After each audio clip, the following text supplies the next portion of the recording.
Hello, good morning mga guys. Yan po. Or isang mapagpalang tanghali sa ating lahat. Alam niyo po ba ang puno na ito?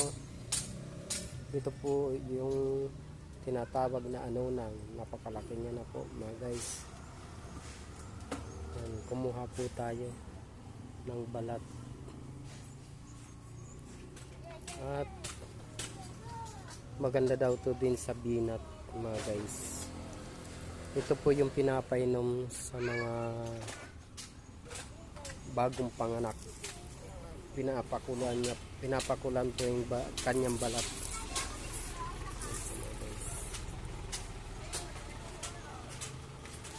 Ang laki niyan. Laking puno na yan mga guys. Yan po.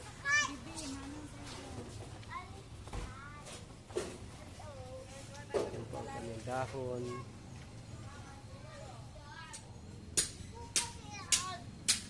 Yan po ang kanyang puno.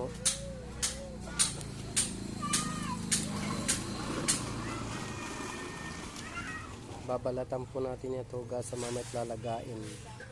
Inumin po natin.